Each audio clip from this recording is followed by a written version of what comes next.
নমস্কাৰ crack Assam exam YouTube চেনেলটোলৈ আপোনাক পুনৰবাৰ স্বাগতম জনাইছো। আজিৰ ভিডিঅ'টোত আমি আসাম ডাইৰেক্ট ৰিক্ৰুটমেণ্টৰ যি 12600টা তৃতীয় আৰু চতুৰ্থ বৰ্গৰ নতুন পদ মুকলি হৈছে তাই লিখিত পৰীক্ষাৰ বাবে সহায়ক হোৱাকৈ আজি কেইটামান সাধাৰণ জ্ঞানৰ অতি প্ৰয়োজনীয় প্ৰশ্নোত্তৰ লৈ আহিছো। গতিকে পলম নকৰি আজিৰ ভিডিঅ'টো আৰম্ভ কৰো আহকচোন। আৰু যদি আপোনালোকে আমাৰ ইজি গাইড নামৰ দ্বিতীয় ইউটিউব চেনেলটো সাবস্ক্ৰাইব কৰা নাই তেনেহলে ডেসক্ৰিপচনত দিয়া থকা লিংকটোত ক্লিক কৰি আমাৰ এই দ্বিতীয় ইউটিউব চেনেলটো সাবস্ক্ৰাইব কৰি ল'ব পাৰে। আজিৰ প্ৰথম প্ৰশ্নটো দিয়া আছে, What is the name of the smallest river island in the world? পৃথিৱীৰ ক্ষুদ্ৰতম নদীদ্বীপটোৰ নাম কি? ইয়াত দিয়া থকা অপচন 4টাৰ ভিতৰত শুদ্ধ উত্তৰটো হ'ব বি। পৃথিৱীৰ ক্ষুদ্ৰতম নদীদ্বীপটোৰ নাম হ'ল ময়ূৰদ্বীপ বা উমানন্দ। নেক্সট কুৱেশ্যনটো দিয়া আছে, Which city is known as the electronic city of India? কোনখন চহৰক ভাৰতৰ ইলেক্ট্ৰনিক চহৰ হিচাপে জনা যায়? ইয়াত দিয়া থকা অপচন 4টাৰ ভিতৰত শুদ্ধ উত্তৰটো হ'ব সি। ভাৰতৰ কৰ্ণাটক ৰাজ্যখনৰ বেংগালুৰু চহৰখনক ভাৰতৰ ইলেক্ট্ৰনিক চহৰ হিচাপে জনা যায়। নেক্সট কুৱেশ্যনটো দিয়া আছে, What is the name of the first pilot of Assam? অসমৰ প্ৰথম বিমান চালকজনৰ নাম কি? ইয়াত দিয়া থকা অপচন 4টাৰ ভিতৰত শুদ্ধ উত্তৰটো হ'ব সি। অসমৰ প্ৰথম বিমান চালকজনৰ নাম হ'ল মহানন্দ দাস। নেক্সট কুৱেশ্যনটো দিয়া আছে, Who is known as the Luit Kaur of Assam? অসমৰ কাক লুইত কোঁৱৰ বুলিও জনা যায়? ইয়াত দিয়া থকা অপচন 4টাৰ ভিতৰত শুদ্ধ উত্তৰটো হ'ব এ। অসমৰ ৰুদ্ৰ বৰুৱাক লুইত কোঁৱৰ বুলিও জনা যায়। নেক্সট কুৱেশ্যনটো দিয়া আছে, Who is known as the Lion Man of Assam? কাক অসমৰ সিংহ পুৰুষ বুলি জনা যায়? ইয়াত দিয়া থকা অপচন 4টাৰ ভিতৰত শুদ্ধ উত্তৰটো হ'ব এ। ৰাধা গোবিন্দ বৰুৱাক অসমৰ সিংহ পুৰুষ বুলিও জনা যায়। ভিডিঅ'টোত আগলৈ যোৱাৰ আগতে আপোনালোকক জনাব বিচাৰিছো যে এইখন আমাৰ চেনেলৰ তৰফৰ পৰা 8000তকৈ অধিক প্ৰশ্নৰে সম্পূৰ্ণ পাঠ্যক্ৰম অনুসৰি প্ৰস্তুত কৰা বেষ্ট ই গাইড বুক হয়। আৰু অসম চৰকাৰৰ পৰা মুকলি কৰা 12600টা তৃতীয় আৰু চতুৰ্থ বৰ্গৰ নতুন পদৰ লিখিত পৰীক্ষাৰ বাবে এই ই বুকখন খুবেই প্ৰয়োজনীয় হ'ব। আৰু আমাৰ বিশ্বাস আছে যে এই ই বুকখনৰ পৰা এই পৰীক্ষাত ভালেখিনি প্ৰশ্ন কমন আহিব। গতিকে যদি আপুনি এই ই বুকখন ডাউনলোড কৰিব বিচাৰে তেন্তে ডেসক্ৰিপচনত দিয়া থকা লিংকটোত ক্লিক কৰি অতি কম মূল্যত ডাউনলোড কৰি ল'ব পাৰে। ধন্যবাদ। নেক্সট কুৱেশ্যনটো দিয়া আছে, Which two places are connected by the Nor-Narayan Bridge over the Brahmaputra River? Brahmaputra নদীৰ ওপৰত থকা নৰনাৰায়ণ সেতুখনে কোন দুখন ঠাইক সংলগ্ন কৰিছে? ইয়াত দিয়া থকা অপচন 4টাৰ ভিতৰত শুদ্ধ উত্তৰটো হ'ব ডি। ব্ৰহ্মপুত্ৰ নদীৰ ওপৰত থকা নৰনাৰায়ণ সেতুখনে পঞ্চৰত্ন আৰু যোগী ঘোপা ঠাই দুখনক সংলগ্ন কৰিছে। নেক্সট কুৱেশ্যনটো দিয়া আছে, What is the name of the author of the সাহিত্য একাডেমী এৱাৰ্ড উইনিং বুক ককা দেউতাৰ হাড়? সাহিত্য একাডেমী বঁটা লাভ কৰা ককা দেউতাৰ হাড় পুথিখনৰ ৰচকগৰাকীৰ নাম কি? ইয়াত দিয়া থকা অপচন 4টাৰ ভিতৰত শুদ্ধ উত্তৰটো হ'ব বি।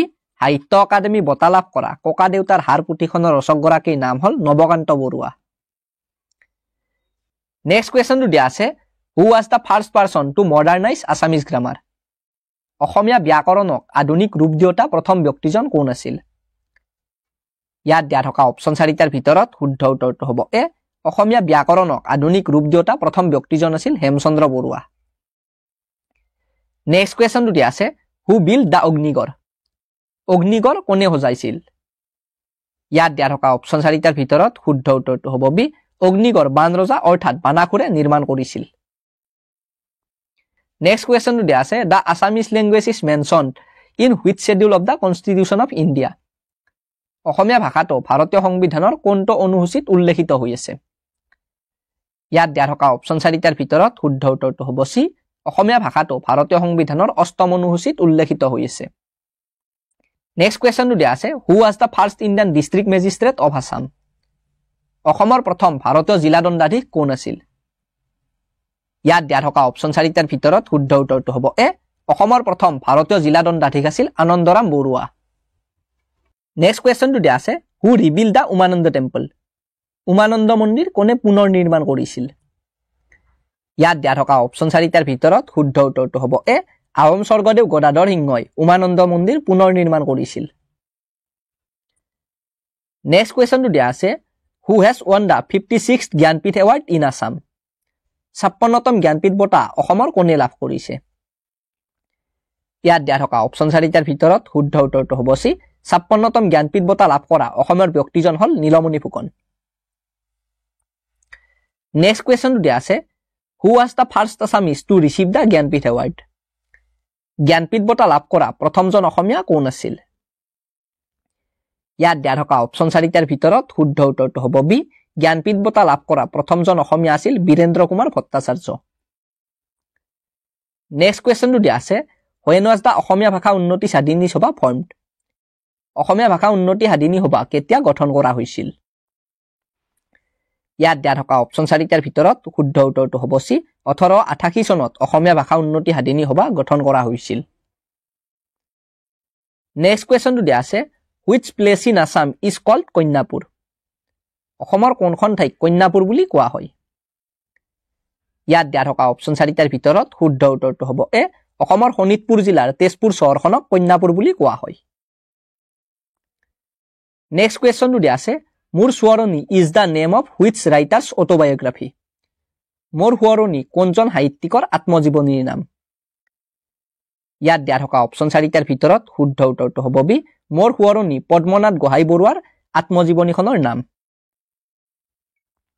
নেক্সট কোৱেশ্চনটো দিয়া আছে in which year did Chakradhwaj Singha died কিমান চনত চক্ৰধ্বজ সিংহৰ মৃত্যু হৈছিল ইয়াত দিয়া থকা অপচন 4টাৰ ভিতৰত শুদ্ধ উত্তৰটো হ'ব ডি 1670 খ্ৰীষ্টাব্দত চক্ৰধ্বজ সিংহৰ মৃত্যু হৈছিল নেক্সট কোৱেশ্চনটো দিয়া আছে হুইচ কিং গেভ শেল্টাৰ টু মহাপুৰুষ শ্ৰীমন্ত শংকৰদেৱা কোনজন ৰজাই মহাপুৰুষ শ্ৰীমন্ত শংকৰদেৱক আশ্ৰয় দিছিল ইয়াত দিয়া থকা অপচন 4টাৰ ভিতৰত শুদ্ধ উত্তৰটো হ'ব ডি কোচ ৰজা নৰনাৰায়ণে মহাপুৰুষ শ্ৰীমন্ত শংকৰদেৱক আশ্ৰয় দিছিল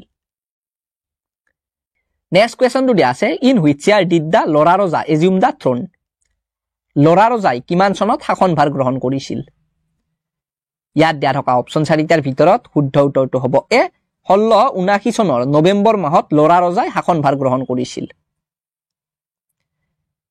নেক্সট কোৱেশ্চনটো দিয়া আছে under the patronage of which king did Madhav Kandali translate the Ramayana কোনজন ৰজাৰ পৃষ্ঠপোষকতাত মাধৱ কন্দলীয়ে ৰামায়ণ অনুবাদ কৰিছিল ইয়াত দিয়া থকা অপচন 4টাৰ ভিতৰত শুদ্ধ উত্তৰটো হ'ব বি বৰাহী ৰজা মহামণিক্যৰ পৃষ্ঠপোষকতাত মাধৱ কন্দলীয়ে ৰামায়ণখন অনুবাদ কৰিছিল